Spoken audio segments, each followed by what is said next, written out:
근데 2024년 2월 둘째 주 뉴스 리딩 시작하겠습니다. 공정거래위원회와 한국소비자원은 설 명절을 전후해 수요가 증가할 것으로 예상되는 항공권과 상품권, 택배 등에서의 피해를 특히 주의하라고 당부했습니다. 소비자원에 따르면 지난 3년 사이 1, 2월의 피해 구제 신청 건 수는 항공권 467건, 상품권 260건, 택배 160건으로 이들 세 분야 접수 건수가 전체의 51%를 차지했습니다. 피해 사례별로는 항공권의 경우 구매 취소 시 과도한 위약금을 부과하거나 위탁 수화물의 파손, 항공편 지연 결항과 같은 계약 불이행 이후 배상 거부 등이 많았습니다. 또 상품권은 사업자가 환급 또는 사용을 거부하는 사례가 다수 있었고, 택배는 물품 파손이나 배송 지연, 오배송 등이 대부분을 차지했습니다. 공정위와 소비자원은 올해도 유사 피해 사례가 빈발할 것으로 보고 설 명절 소비자 피해 주의보를 발령했습니다. 부영그룹이 지난 2021년 이후 태어난 직원 자녀에게 현금 1억 원을 지급하는 파격적인 출산 장려책을 내놨습니다. 부영그룹 회장은 서울 중구 본사에서 열린 시무식에서 심각한 저출산 문제에 대응하기 위해 2021년 이후 태어난 70명의 직원 자녀 1인당 현금 1억 원을 지원하는 출산 장려책을 시행하겠다고 밝혔습니다. 1억 원의 출산 장려금을 지급하는 사례는 국내 기업으로서는 최초입니다. 정부가 올해부터 5년 동안 적용될 제2차 국민건강보험 종합계획을 내놨습니다. 병원 이용 빈도에 따라 부담해야 하는 진료비가 달라지고 수가 산정 방식을 보완해 필수 의료 수가를 올리기로 했습니다. 만약 연 365회 하루 한 번 이상꼴로 병원을 찾으면 본인이 병원비 90%를 부담해야 하지만 병원 방문 횟수가 적으면 최대 12만원까지 약국 등에 쓸 수 있는 바우처를 주게 됐습니다. 앞으로 개발 제한 구역 지정 이후 적법하게 설치된 주택 근린생활시설은 한 차례 신축을 허용하기로 했습니다. 국토교통부는 국무회의에서 이런 내용을 담은 개발 제한 구역의 지정 관리에 관한 특별조치법 시행령 개정안이 통과됐다고 밝혔습니다. 개정안에 따르면 노후 불량 건축물에 해당하는 지자체장 인정을 받으면 그린벨트의 주택 근린생활시설을 신축할 수 있습니다. 또 그린벨트로 지정됐다가 주민 집단 취락으로 해제된 지역에서 그린벨트 지정 전부터 있던 주택 근린생활시설을 신축하려는 경우에는 진입로를 설치할 수 있도록 했습니다.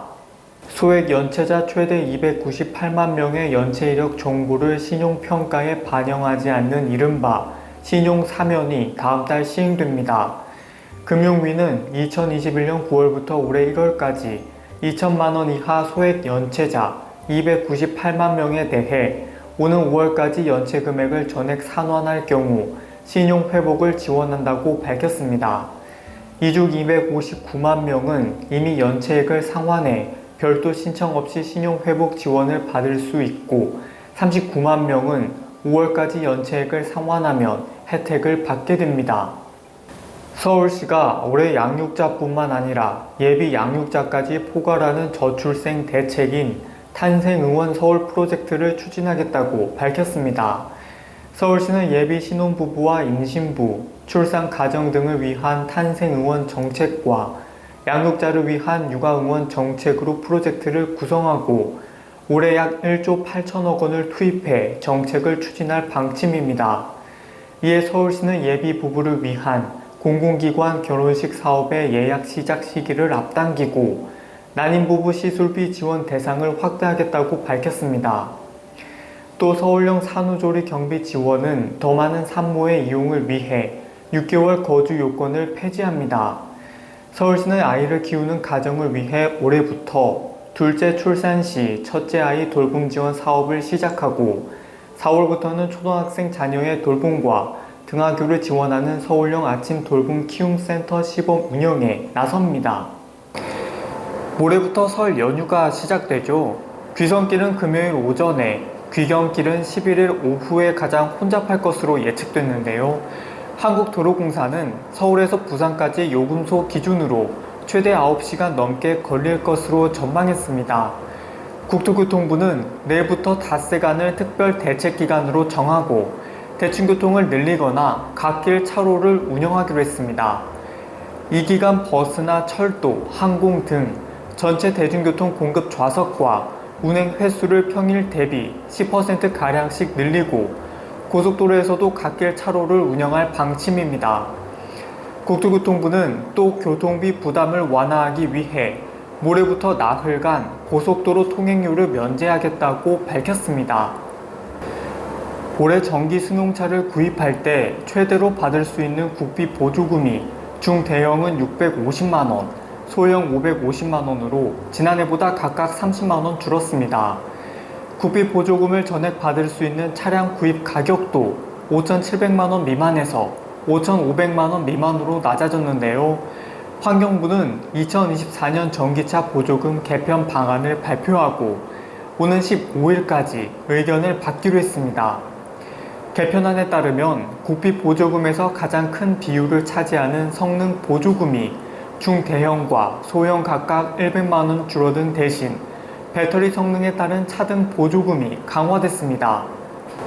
문화체육관광부와 한국공예디자인문화진흥원은 7일부터 오는 25일까지 서울 중구문화역 서울 284에서 2024 전통생활문화축제 오늘 전통을 개최한다고 밝혔습니다.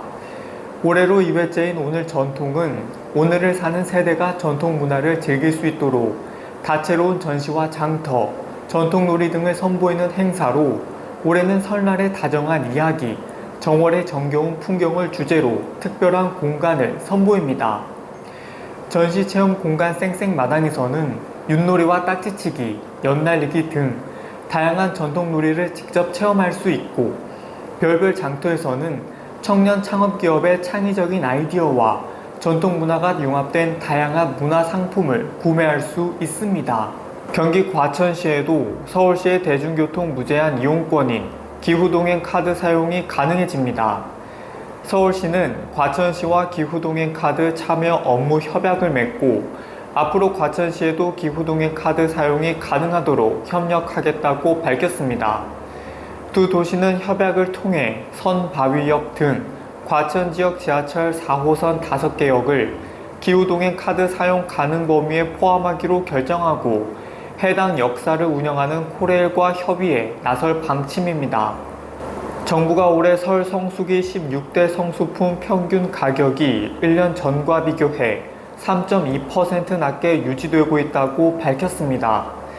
품목별로는 생산이 감소한 사과와 배는 각각 10.7%와 19.2% 높지만 소고기와 돼지고기 가격은 각각 2.8%, 6.6%, 계란은 11.3% 하락했습니다.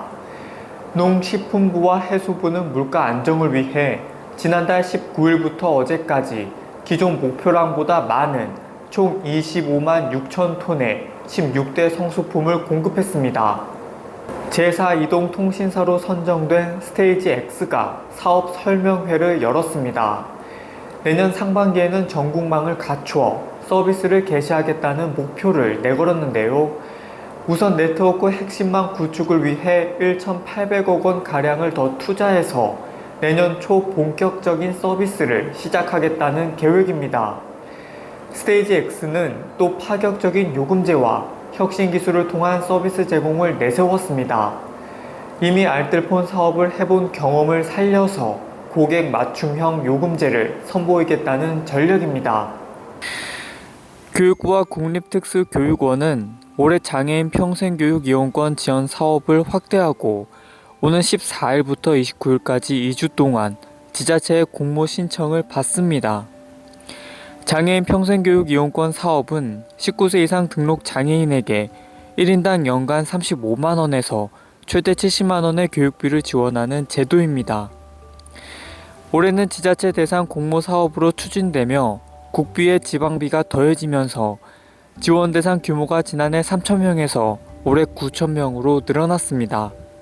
정부가 청소년에게 소가수를 판매한 소상공인에 대해 행정처분을 면제하는 등의 방안을 추진합니다.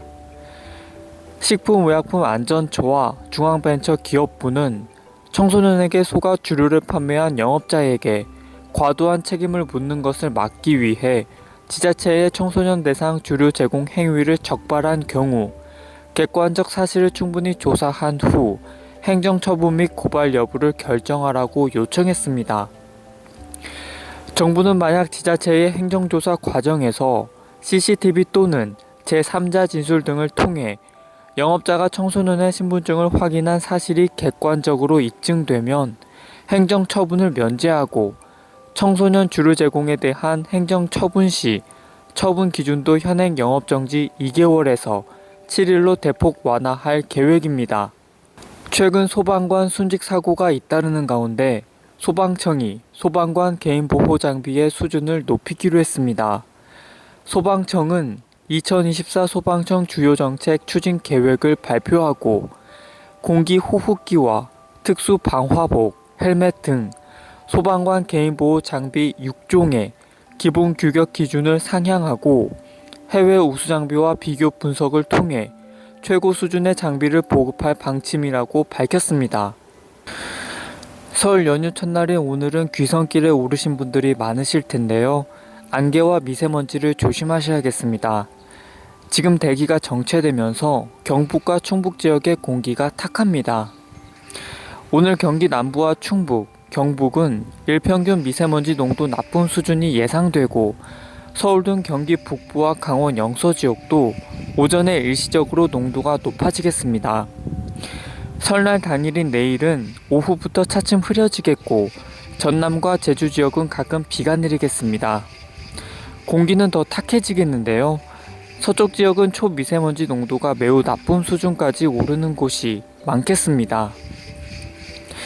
일요일에는 전국에 가끔 구름이 많겠고 제주에는 비와 눈이 이어지겠습니다.